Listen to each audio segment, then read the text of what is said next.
Pues queridos hermanos y amigos que podáis estar entre nosotros en esta mañana, para mí es un honor poder dirigirme a vosotros en esta mañana, en un 31 de octubre, domingo, lo que quiere decir que hoy hace 504 años que ocurrió algo muy importante.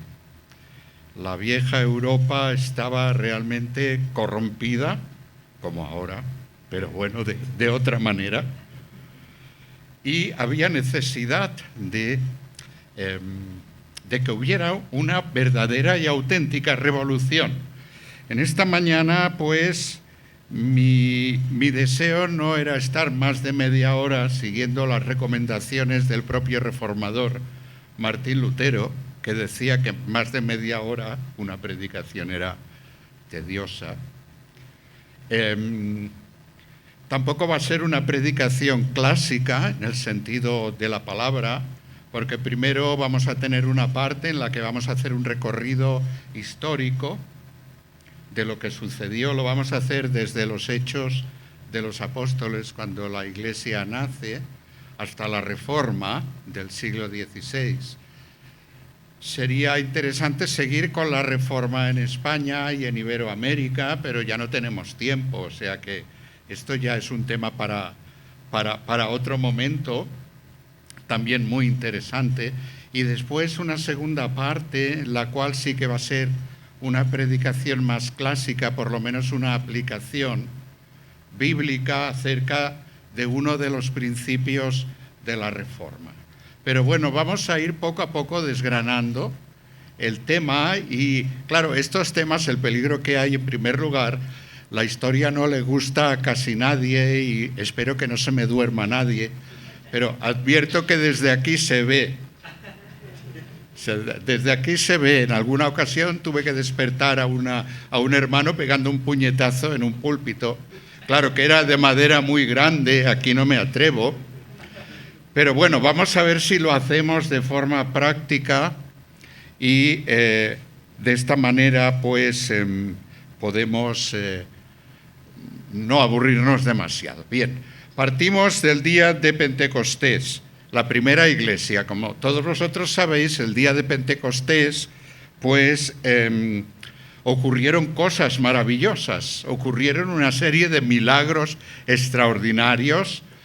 Y quisiéramos decir que no siempre ha sido así a lo largo de toda la Biblia, no siempre encontramos tantos milagros concentrados como en el día de Pentecostés. Pues si nos vamos al Antiguo Testamento, en el nacimiento del nuevo pacto, es decir, cuando el pueblo de Israel sale de Egipto, pasa por el Sinaí, les da las tablas de la ley, Canaán, Jericó, toda la parte, allí hay una serie de elementos milagrosos también concentrados, pero no siempre es así en las Escrituras. El Señor tampoco está interesado en los milagros espectaculares para convencer ni convertir a la gente. Es más, recordaréis que en una ocasión el Señor Jesucristo, estando en Nazaret, en su propia ciudad, nos dice el Evangelio que no hizo allí ningún milagro. No hizo allí ningún milagro debido a la incredulidad de ellos. O sea que realmente los milagros, el sentido de los milagros en la Biblia no es para convencer a nadie. Sin embargo, en Pentecostés era necesario. ¿Y por qué? Nos preguntaremos. Ocurrió en Pentecostés. Bueno, si me paso un poco más de media hora tengo tiempo, ¿no? Vale. En primer lugar, porque era una de las 3 fiestas más importantes del judaísmo, lo que quiere decir que la ciudad de Jerusalén subían en peregrinación, incluso desde la diáspora, que quiere decir desde los que estaban fuera de Palestina. Por esto el milagro de las lenguas, cada uno los oía en su propia lengua. Pero además porque Pentecostés tiene un significado muy importante en la Biblia. La fiesta de Pentecostés viene de la fiesta de la cosecha en el Antiguo Testamento, lo que luego sería la fiesta de las cosechas. Y en esta fiesta lo primero que recogía el pueblo de Dios de las cosechas lo ofrecían al Señor. Y fijaos que el primer día que nace la Iglesia es el mismo significado. Cuando empieza la cosecha del pueblo de Dios es en Pentecostés y hay una correlación. El Señor no deja nada al azar. Esta sería la primera lección que podríamos aprender. Señor, gracias porque tú eliges bien los momentos. Aunque a veces mis momentos no coinciden con los tuyos, pero Señor, tú eliges bien los momentos. Y nos damos cuenta de que después del nacimiento de la Iglesia empiezan las persecuciones a los cristianos. Primero, el primer martirio que se nos narra en el libro de los Hechos es el de Esteban, que quiere decir Estéfanos corona. O sea, fue el primer cristiano que llevó la corona del martirio. Pero después también en el libro de los Hechos de los Apóstoles se nos sigue diciendo que cuando Pablo llegó a Damasco, los judíos de Damasco quisieron matarlo. Y si seguimos leyendo el libro de los Hechos nos daremos cuenta las persecuciones que hubieron contra los cristianos, Pedro y Juan, encarcelados, etcétera, etcétera.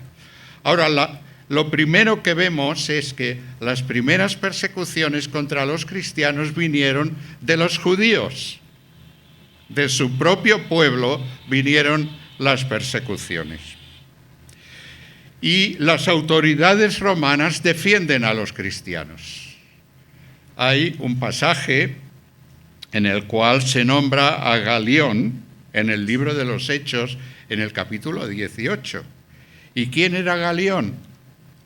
Era un hispano. En el libro de los Hechos aparecen por lo menos 2 hispanos.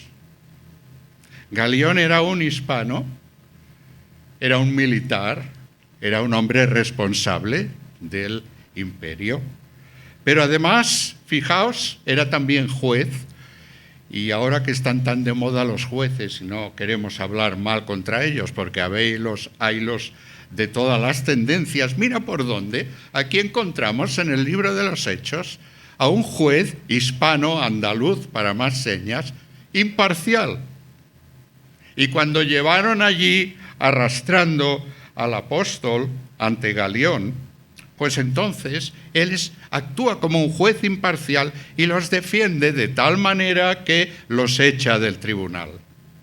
Y es más, y cuando se meten con el principal de la sinagoga, tampoco lo defiende, los echa. Dice, vosotros iros de aquí, que aquí no os quiero, si eso son cosas vuestras, yo no tengo ninguna necesidad de inmiscuirme en este problema.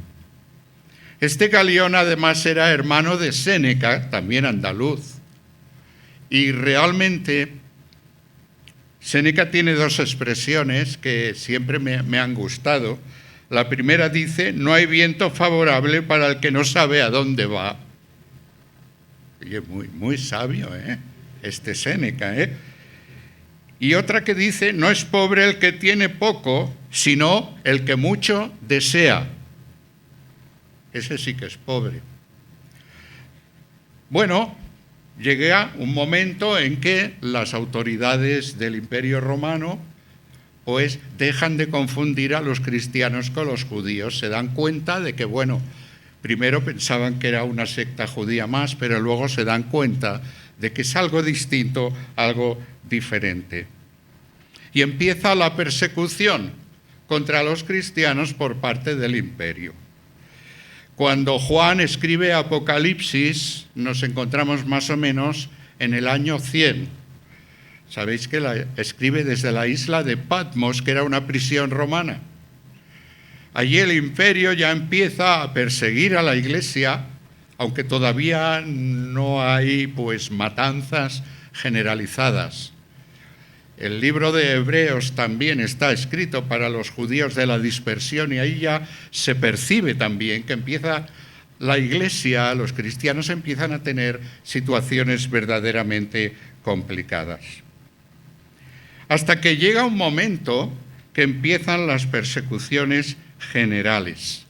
Y estas persecuciones generales empiezan en Roma debido a un incendio que todos habremos oído hablar, que tuvo lugar en una fecha bastante significativa, un 18 de julio.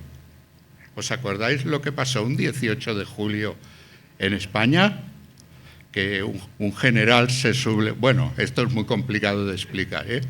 Un tal Francisco Franco Bahamonde, y sé sus apellidos porque me los enseñaron en el servicio militar, y si no lo sabías te metías en problemas, pues también fue un 18 de julio el alzamiento, pues este día hubo un gran incendio en Roma. Entonces, los historiadores no se ponen de acuerdo. Hay quien dice que este hombre que...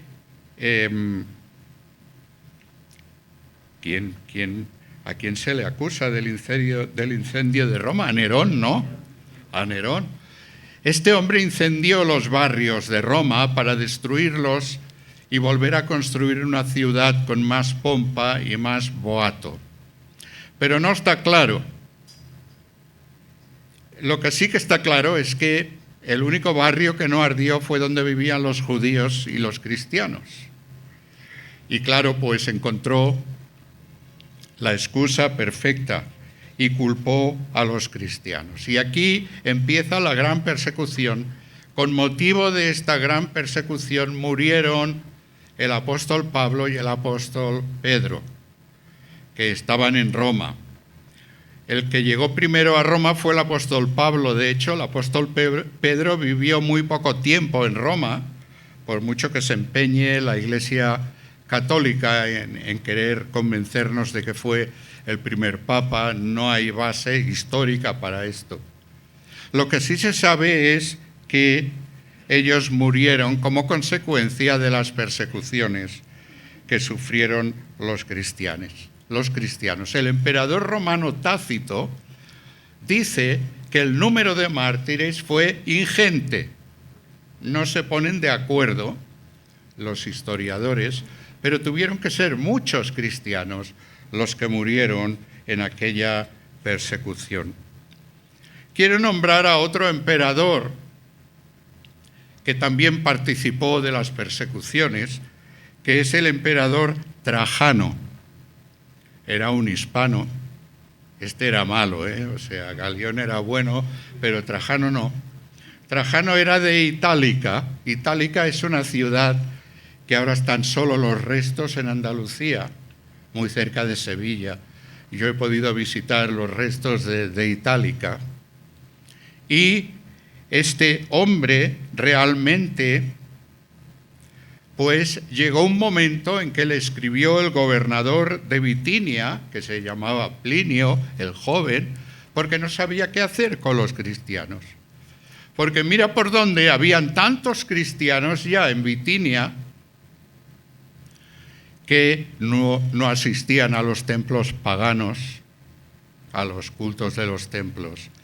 Pero además no se encontraba carne para sacrificar a los ídolos, con lo cual no sabía qué hacer. En principio, Trajano le recomienda que mientras no hagan cosas horrorosas los deje tranquilos, pero al final acabó pues persiguiéndoles. Estamos hablando de que la última persecución, de hecho hubieron entre 8 y 10. Persecuciones generales son 8, que son las más completas, pero hubieron otras persecuciones. La última fue la persecución de Diocleciano a principios del siglo IV, en el año 303. Ahora, aquí hay una lección para nosotros. Entre estas persecuciones hubieron tiempos de paz para los cristianos. Hubieron periodos a veces de 70 años, porque no todos los emperadores persiguieron a los cristianos. Pero ¿sabéis qué ocurría? Que las nuevas generaciones que nacían de cristianos en tiempos de paz se relajaban. Bajaba el grado de la fe, bajaba el grado del compromiso con el Señor. O sea, de manera que fue en las persecuciones donde la Iglesia creció. A veces uno se pregunta si no estaremos esperando alguna otra persecución, el Señor no lo quiera. Y solo quisiera mencionar al primer mártir que se conoce, español. Tuvo lugar muy cerca de aquí, en Tarragona. En Tarragona murió el primer mártir español. En el año 259 fue quemado junto con 2 diáconos de la Iglesia en la hoguera en el anfiteatro de Tarragona, que se pueden visitar los restos. Supongo que habéis estado. ¿Os habéis fijado que en el centro hay una iglesia cristiana que solo quedan los cimientos? Allí, en aquel lugar de sufrimiento donde tantos cristianos murieron, empezando con este hermano que se llamaba Fructuoso. En ese mismo lugar, luego, los cristianos edificaron una iglesia. Llegamos a la era constantiniana. Quisiera decir que aquí pasaron muchas cosas, estamos resumiendo mucho, por lo cual, si alguien tiene más que alguna duda, alguna confusión mental, que espero no provocar, pues cuando acabe, pues me lo podéis preguntar, o a Pablo, a los Pablos, a los pastores, también les podéis preguntar. Llega un momento en que llega el primer emperador que se convierte al cristianismo. En primer lugar, tenemos que decir que en el año 313 el Imperio Romano hizo el edicto de Milán, que se llama un edicto de tolerancia de los cristianos. Después vino la conversión, vuelvo a decir entre comillas, del emperador Constantino, porque realmente levanta muchas sospechas por una serie de cosas que sucedieron.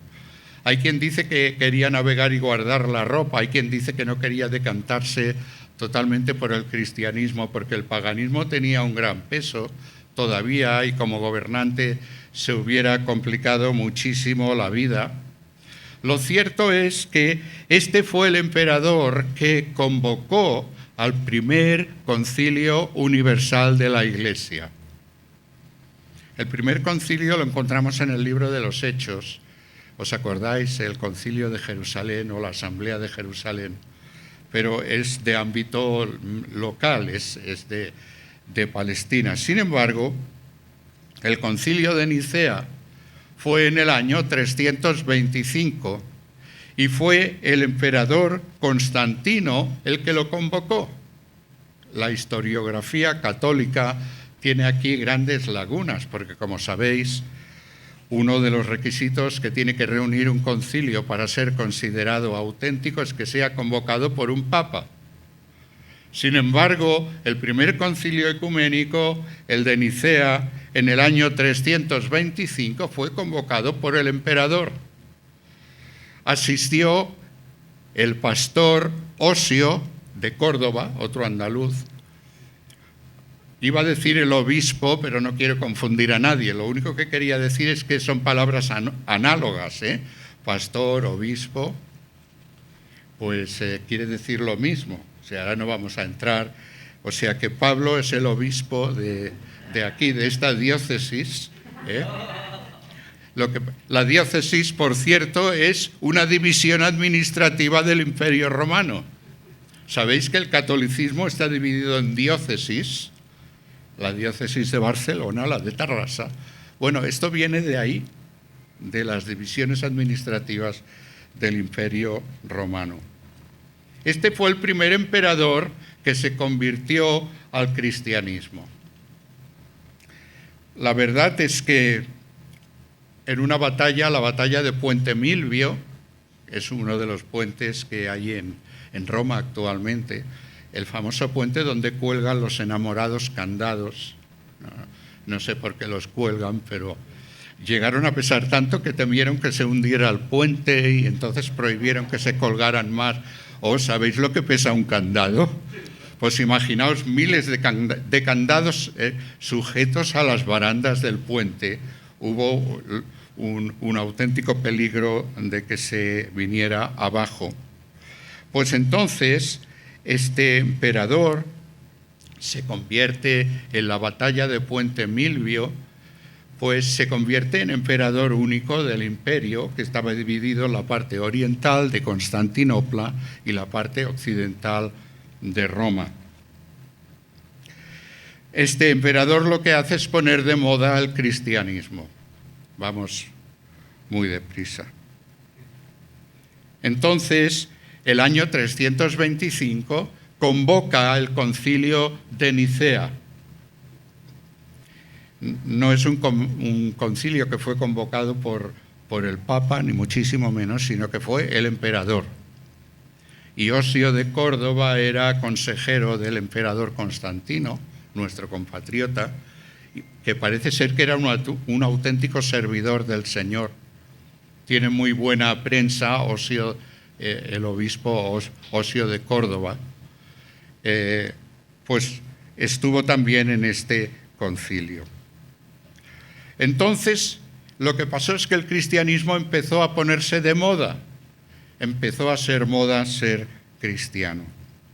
Y ahí empezó la corrupción en la Iglesia empezó a deteriorarse. Claro, en primer lugar, los pastores de la Iglesia consideraron una gran bendición que el emperador se hubiera hecho cristiano.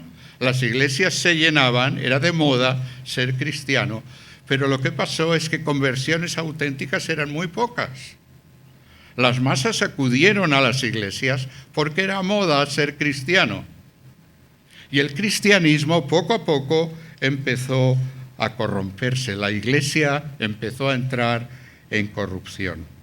Y como consecuencia nacieron los monasterios, las personas que se querían alejar de la iglesia para estar más cerca del Señor, en un intento de aislarse.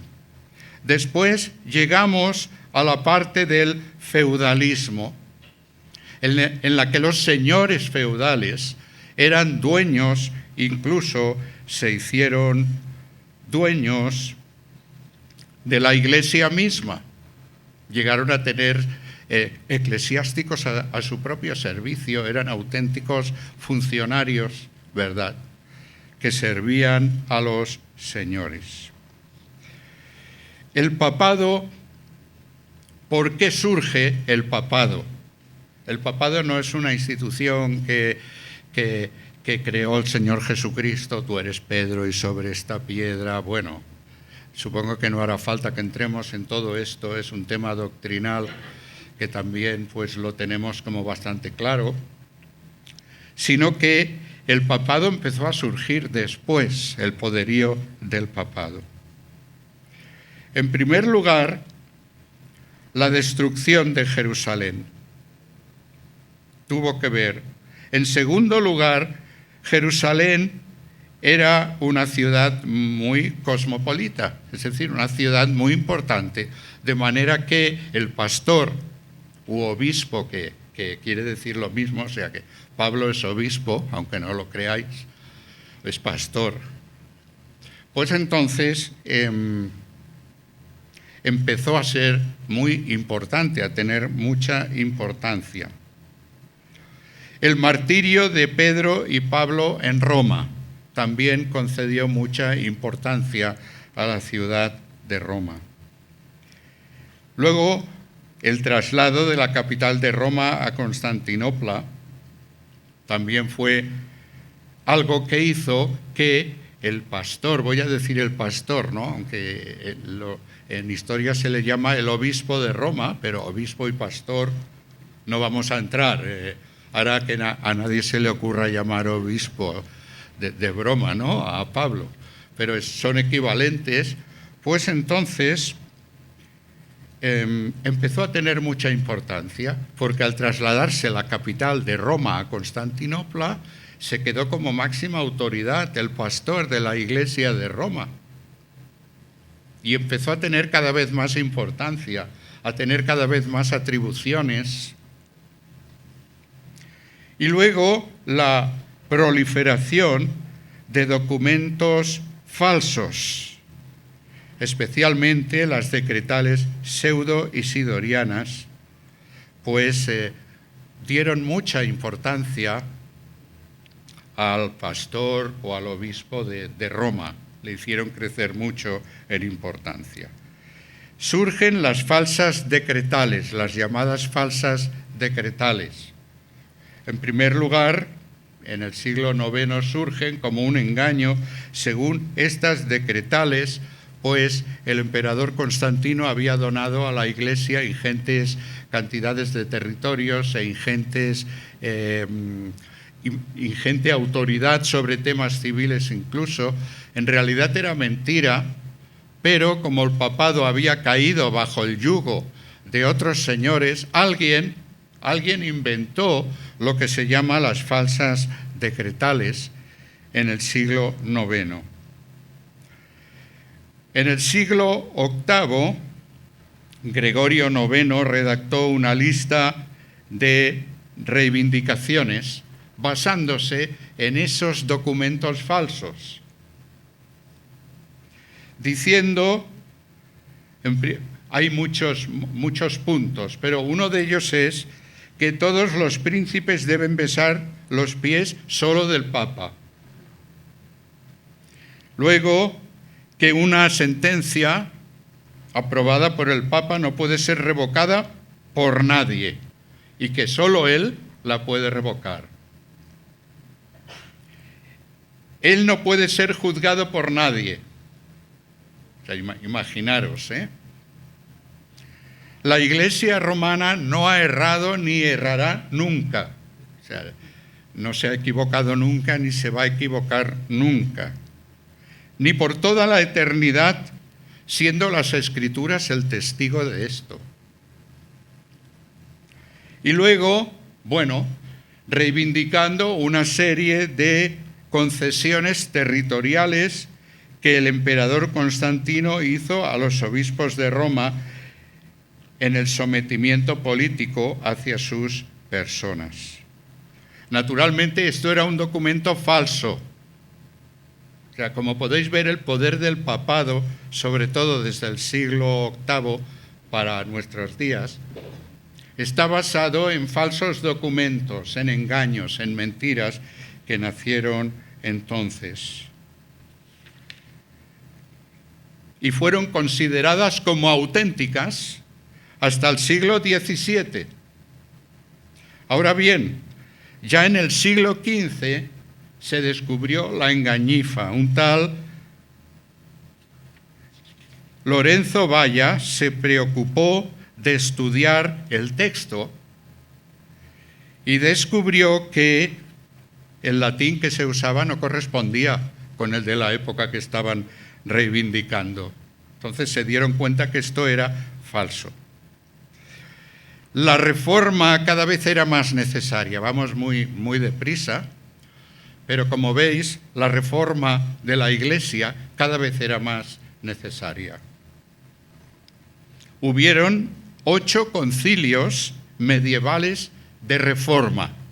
O sea, la Iglesia católica romana intentó reformarse en 8 concilios, pero no lo pudieron conseguir. ¿Por qué? Porque quien había de dar la autoridad para llevar a efecto los cánones de los concilios era la propia Iglesia romana. Entonces no había manera de que lo soltaran.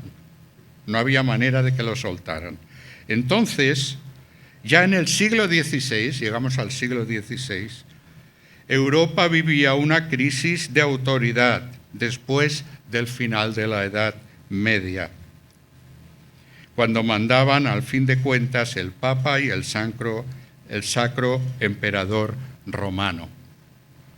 Y llegamos ya prácticamente, hemos ido muy deprisa. Hay muchas cosas que nos hemos dejado, y que además son interesantes, ¿no? Pero que no tenemos tiempo de desarrollar, ni tampoco es el momento para hacerlo.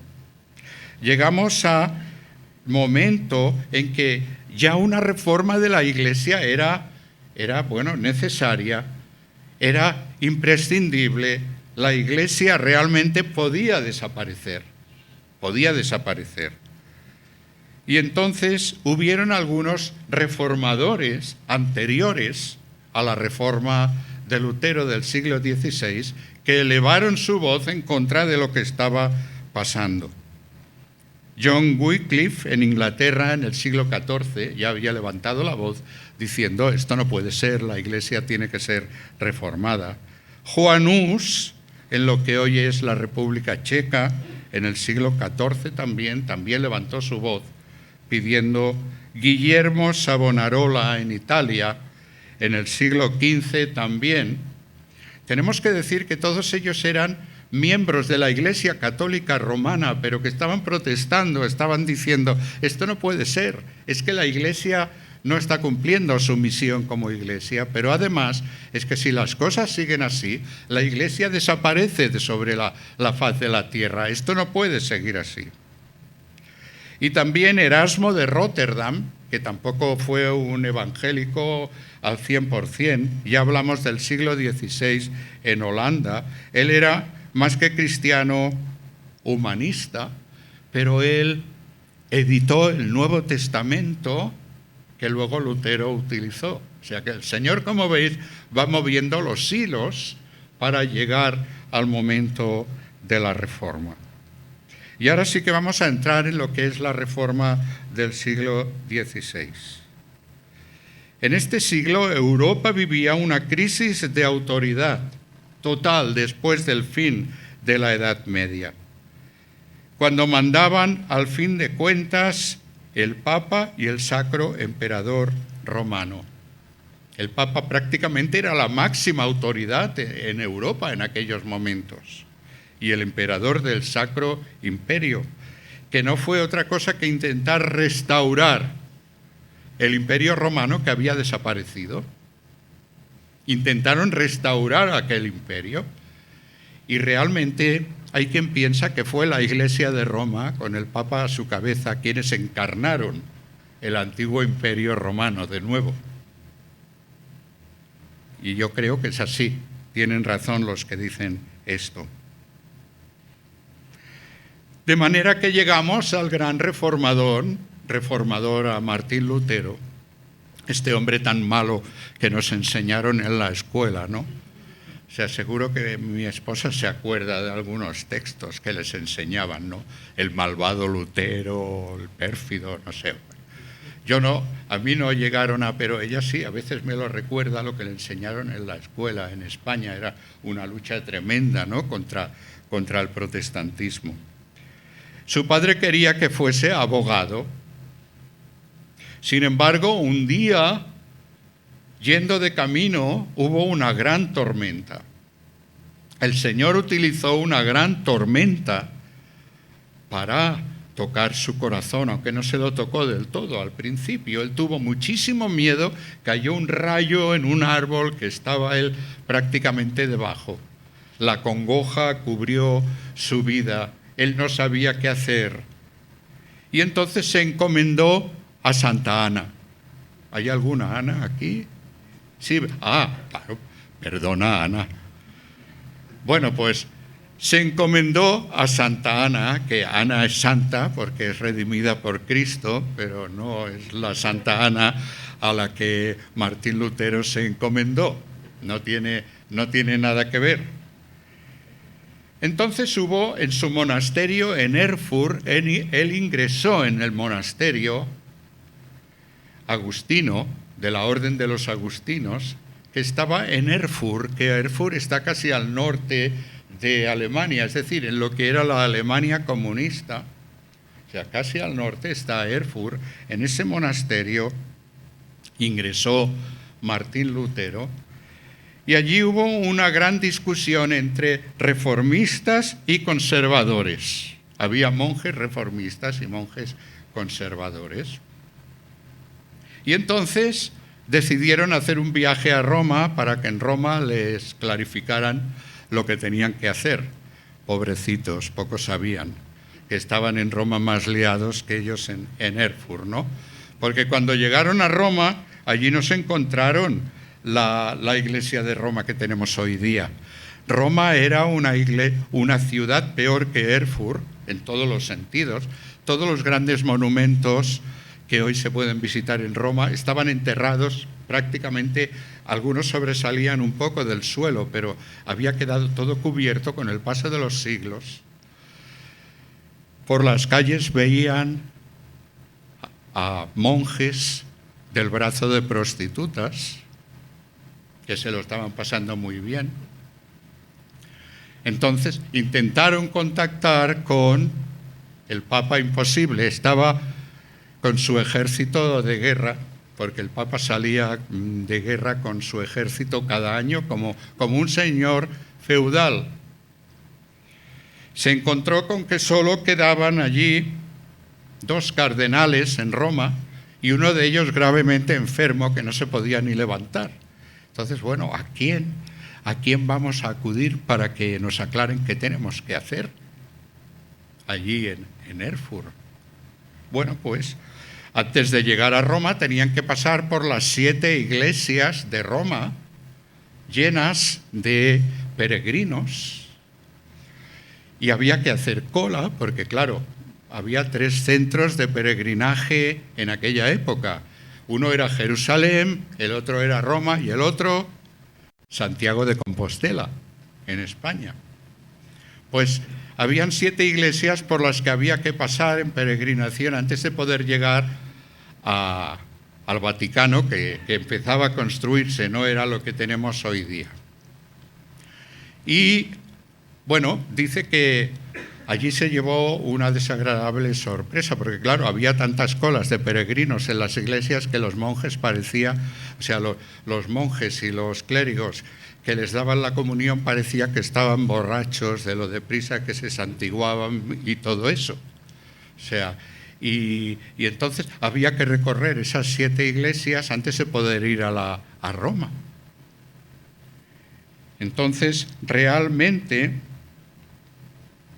cuando él llegó al final a la escalinata del Vaticano, subió los escalones. Quizá habéis visto la película Lutero, algunos de los que estáis aquí. Subió los escalones de rodillas de uno en penitencia, y él pensaba, quién sabe si esto servirá para algo. O sea, él lo reconoció luego, ¿no?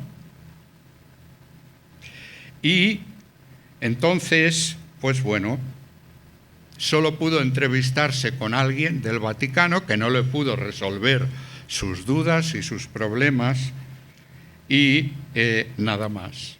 No pudo conseguir nada más. Volvieron. A todo esto tenemos que decir que su viaje desde Erfurt a Roma fue de más de 1000 kilómetros. Hay unas autopistas hoy día fantásticas, pero claro, en aquella época no. Y además, como monjes que eran, tenían que ir caminando. Salieron en el otoño y volvieron otra vez a Erfurt en la primavera del año siguiente, por lo que tuvieron que estar más de 2 meses de camino para ir y para volver, y unos pocos días para ver si encontraban allí a alguien que pudiera clarificarles sus dudas. Entonces surge el tema de las indulgencias. El Vaticano, para autofinanciarse, necesitaba dinero. ¿Cómo conseguir ese dinero? Pues bueno, pues entonces pensaron, vamos a vender unas indulgencias según las cuales el que nos compre los papelitos esos, uno era, pues a ti te serán perdonados todos los pecados que has cometido hasta ahora más los que vas a cometer. Supongo que depende de lo que pagaran, la indulgencia era más o menos benévola. Y el 31 de octubre de 1517, Martín Lutero clavó las 95 tesis. Aquí hay hay un niño que las está clavando. Es el único cuadro que he encontrado que no se ve él mismo. Pero bueno, da igual, tuvo que ser un momento excepcional. Estas tesis eran Pues simplemente propuestas para, para proponer en la universidad el estudio. O sea, cuando alguien quería proponer algo en la universidad, clavaba las tesis en la puerta de una iglesia de los temas que se tenían que tratar. Naturalmente, estas tesis eran en latín, no eran para el pueblo general, sino solamente era para los clérigos y la gente, gracias. Y la gente que estaba interesada en el tema.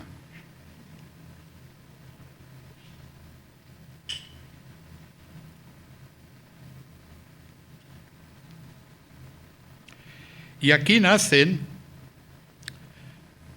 las tesis no las vamos a reproducir, pero bueno, todas ellas estaban pues enfocadas a combatir el tema de las indulgencias. Más o menos supongo que sabemos lo que eran las indulgencias, ¿no? Aquellas cosas que iban, tú comprabas un papel y depende de lo que pagabas te eran perdonados tus pecados pasados, los presentes y los pecados que pudieras cometer también si pagabas mucho. ¿Esto para qué era necesario? Era necesario para seguir construyendo la Basílica de San Pedro. O sea que la Basílica de San Pedro, que conocemos hoy, que se encuentra en el Vaticano, fue construida con donaciones, engañando a la gente, diciéndole, todo el dinero que tú des para esta basílica te va a perdonar tus pecados. Martín Lutero se sublevó contra esto, dijo, esto es un engaño, esto no puede ser así. Y entonces clavó las 95 tesis que no tenemos tiempo de desarrollar, pero las podéis encontrar en internet.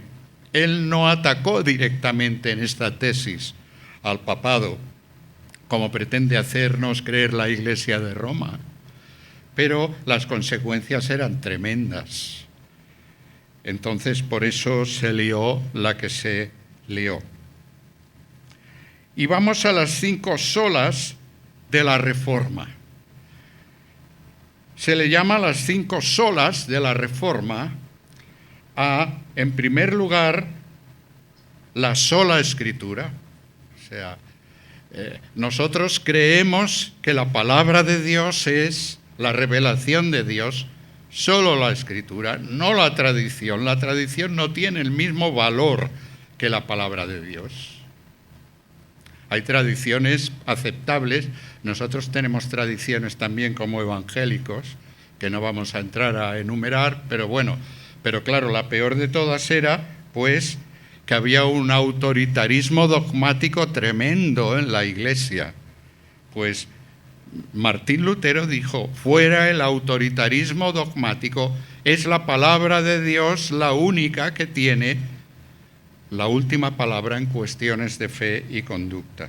Solo Cristo, es decir, fuera los mediadores externos a Cristo, podemos acudir directamente a Jesucristo sin mediadores externos. Solo por la gracia somos salvos, no somos salvos por obras. Es la liberación del legalismo. Solo por la fe, sin obras, somos salvos. Lo que no quiere decir que no tenemos que hacer buenas obras, claro que sí. Es que las buenas obras son el resultado de la fe. Y si tú no haces buenas obras, es que tú no tienes la fe bíblica.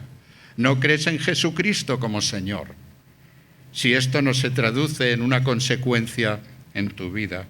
Y solo a Dios la gloria.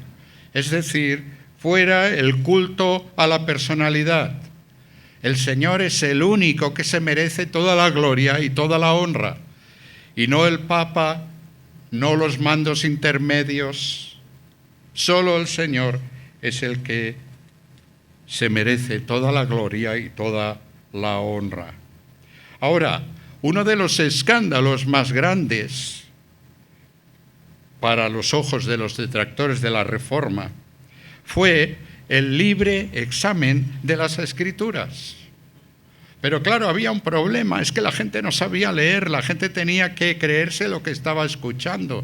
Aunque hubiera querido, no hubieran podido acercarse a las Escrituras. Pero además es que en la teología católica romana de aquella época, solo la Iglesia estaba autorizada a acercarse a las Escrituras e interpretar las Escrituras. Estaba secuestrada la palabra de Dios. Y la Reforma, uno de los principios que trajo fue la necesidad del libre examen de las Escrituras. Y no solo la necesidad, sino el derecho del libre examen de las Escrituras. Creo que me estoy extendiendo demasiado, como este reloj corre más que los otros. Bueno,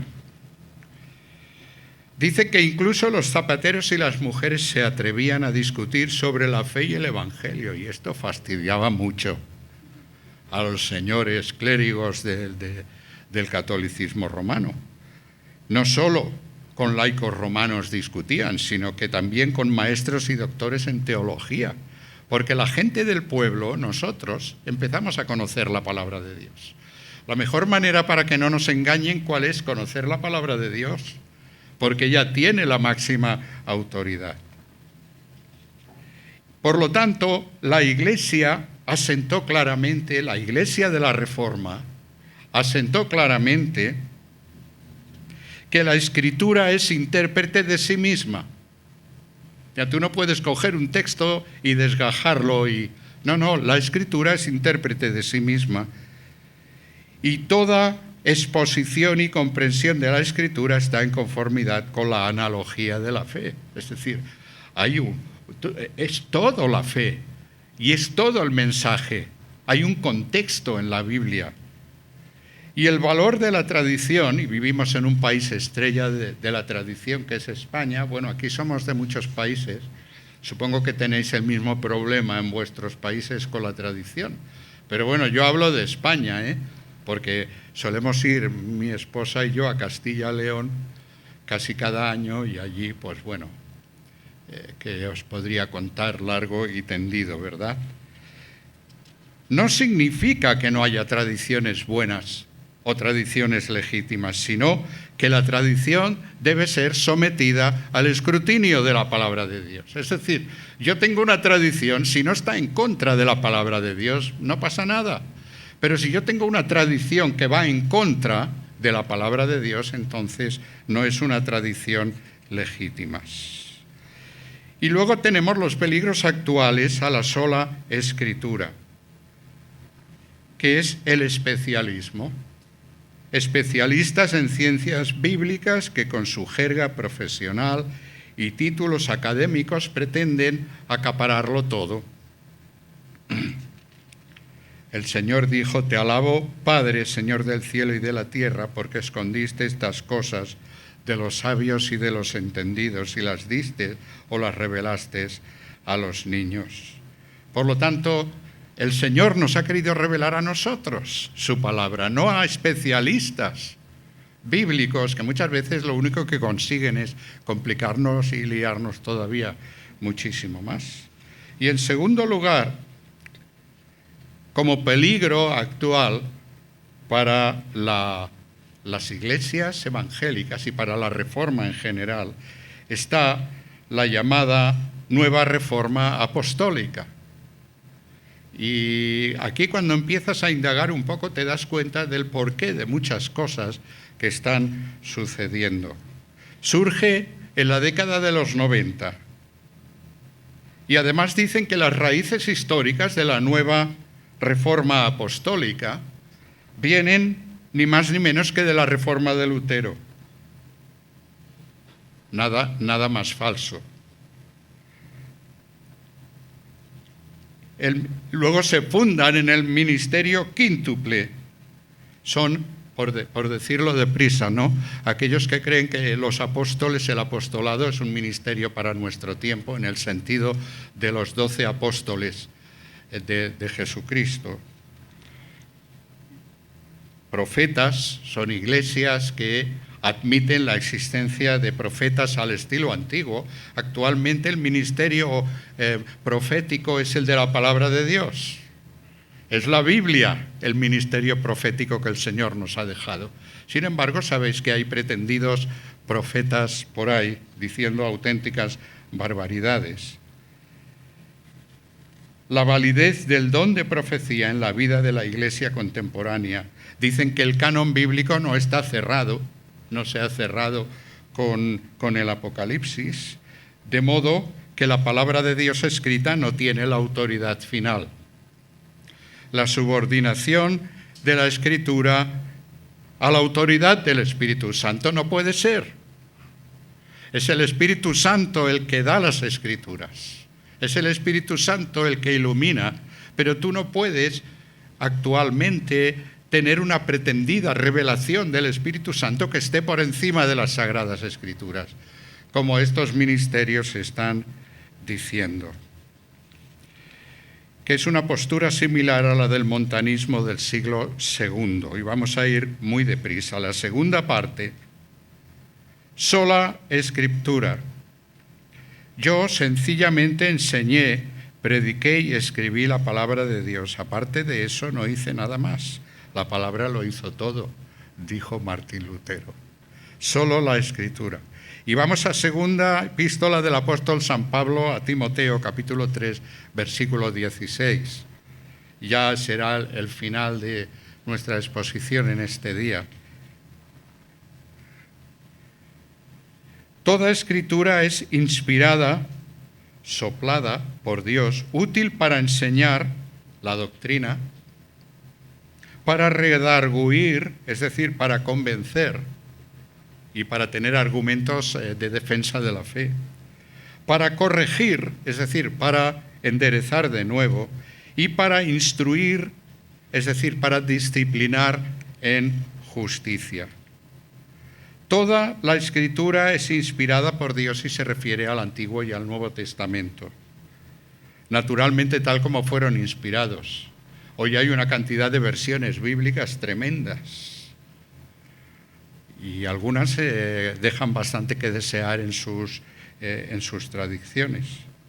También se podría traducir: toda la Escritura inspirada por Dios es útil. El liberalismo teológico se agarra para afirmar que la Biblia contiene, pero no es la palabra de Dios. Nosotros afirmamos que la Biblia es la palabra de Dios tal como fue revelada en los textos originales. Y aquí tenemos un problema, y por eso las ciencias bíblicas están investigando cada vez más los textos más antiguos para ver si lo que nos ha llegado es correcto o no. Y la verdad es que tenemos, hermanos y hermanas, un texto bíblico totalmente fiable. Hay muy pocas variantes que no se puedan controlar. Por lo tanto, es posible creer en la inspiración de la Biblia, pero también es posible negarlo en la práctica, cuando ponemos más de nosotros en lugar que sea el texto bíblico el que hable por sí mismo. Hay personas que tienen más interés en predicar sus propias opiniones en lugar de proclamar lo que Dios ha dicho en su palabra. Pero sin embargo, cuando honramos a Dios y a su palabra, mientras sea posible, cuando sea posible, dejamos simplemente que el texto explique y enseñe por sí mismo. Y esto es por lo que la palabra de Dios dice que toda Escritura es inspirada, es soplada por Dios, es útil para enseñar. Por lo tanto, está hablando de la doctrina de la palabra de Dios. Yo no necesito leer la Biblia, nos dijo una hermana una vez en Tarrasa, porque total el Señor ya me dice lo que tengo que hacer y tal. Y bueno, pues, y que llegado a este punto, dice, ¿y qué hago?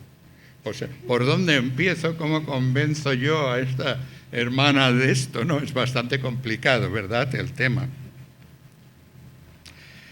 Por eso dice que es útil para enseñar, está hablando de la doctrina, útil para redarguir, en algunas versiones cambia esta palabra, pero puede significar para reprender, para convencer, incluyendo la polémica, para refutar ideas equivocadas. Es lo que quiere decir el texto.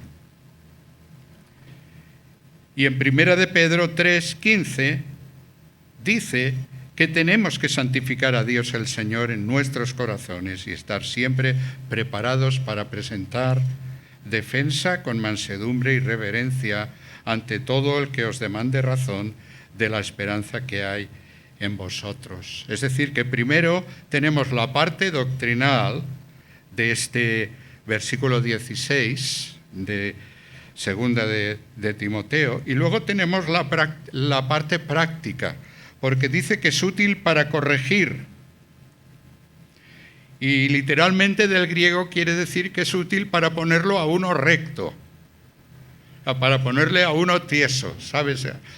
No sé si habéis hecho el servicio militar alguno de vosotros. Yo sí que lo hice, ¿no? No hay nada como un grito de un jefe para que te pongas más tieso que... Bueno, pues las Sagradas Escrituras son útiles para corregir, para ponerle a uno derecho, para encaminarnos de nuevo en nuestra doctrina y ética después de habernos equivocado. Útil para instruir en justicia, está hablando de la disciplina o el entrenamiento que necesitamos. La Biblia nos dice cómo vivir en verdadera justicia, para instrucción que está en justicia, en contraste con la instrucción en los rudimentos del mundo. La Escritura nos ejercita para aprender otro estilo de vida que el mundo. Y si decimos que somos cristianos, pero nuestro estilo de vida no está de acuerdo a la palabra de Dios, entonces no somos cristianos simplemente. A Dios no lo podemos engañar, nos podemos engañar a nosotros mismos, podemos engañar a los que nos rodean, a los hermanos y hermanas de la Iglesia, pero a Dios no le podemos engañar. Conclusión, y ya es la una, nuestro momento histórico se parece dramáticamente al momento de los reformadores del siglo XVI. Hubo una revolución de las comunicaciones, la imprenta de Gutenberg. Hoy tenemos el teléfono, la radio, la televisión, la computadora, el iPod, etcétera, etcétera. Supongo que me dejo cosas, pero bueno. Significó una revolución del espacio vital de la humanidad. La navegación de Cristóbal Colón, por ejemplo, en 1492. Hoy vivimos una época de la revolución del automóvil, de los aviones, de los viajes al espacio. Aquella época vivió una revolución armamentista. El fusil, por ejemplo, los arcabuces,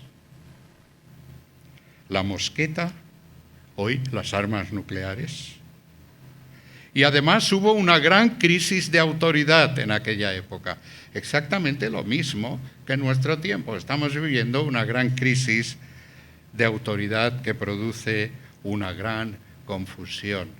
Y muchas cosas más podríamos hablar en cuanto a lo que para nosotros significa la Reforma. Nosotros no vivimos de la Reforma, nosotros no adoramos la Reforma. Los reformadores, Martín Lutero tuvo grandes deficiencias también, y los demás reformadores hubieron que se liaron en guerras también.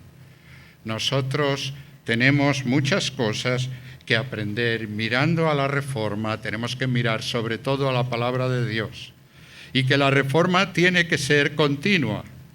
Uno de los lemas de la Reforma era que la Iglesia reformada siempre tenía que estar reformándose. ¿Por qué? Porque todo tiende a la corrupción. La sociedad tiende a la corrupción.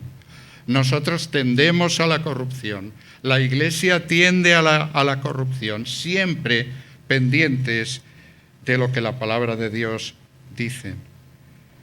Y quisiera finalizar en el libro de los Hechos, en el capítulo 4, versículo 31, que dice que cuando hubieron orado, el lugar en que estaban congregados tembló. y todos fueron llenos del Espíritu Santo y hablaban con denuedo la palabra de Dios.